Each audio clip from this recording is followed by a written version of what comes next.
This is a quick review of the Sofitel at Gatwick Airport. At the end of the video I'll tell you how I booked this for next to nothing. The bed was big and very soft. I would have probably preferred something a bit firmer personally. Plenty of charging ports either side of the bed and a really good sized TV and a few additional seats around. Not much storage for clothes, but you don't really need much more than that for an overnight stay at an airport. And there were some bottles of water included in the mini fridge there. There's a nice modern bathroom with some good amenities as well. And the shower had a good pressure and temperature.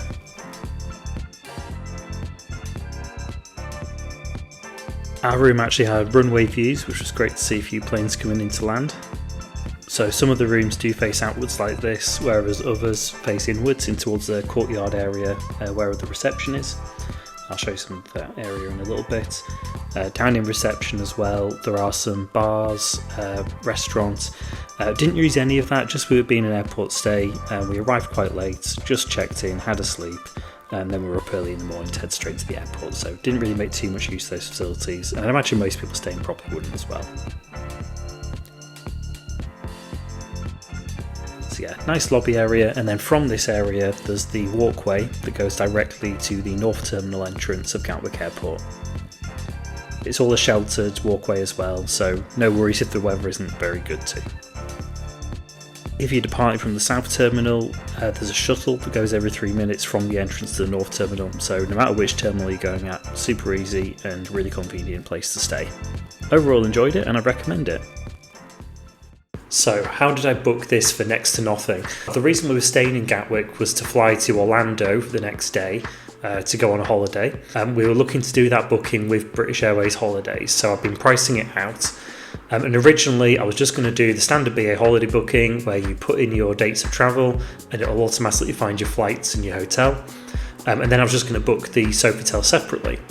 However, when I went to price up the Sofitel, I saw that it was going to be about £150 a night if we were booking separately. One thing that often gets overlooked on BA Holidays is you don't have to just do the standard search, you can also build a custom trip.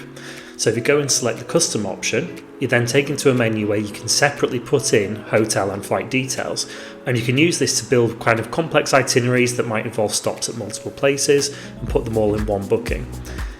I used this to then add one night at the Gatwick Sofitel before our trip, and the impact that that had on the total cost of the trip was next to nothing. I'm really annoyed at myself, I didn't record it at the time, but I believe it was about a tenner that it added to the total cost of the trip, and given the overall cost of the flights and accommodation in Orlando, it really did feel like we were getting this stay for free. And this is something that does work quite often with BA Holidays. You do sometimes find that adding the hotel doesn't really add that much to the cost of the flights as well. There's also some weird quirks as well, where sometimes it's actually cheaper to book a flight and hotel with a BA holiday than it is to just book the flight. Unfortunately, I've never had one of those myself, but I have seen them online where people have managed to do that. Particularly, I've seen a few in New York where people have flown business class and it's actually cheaper to add the hotel on the booking than just the flight. So definitely worth playing around with and seeing what you can do. Thanks for watching, I'll catch you in the next one.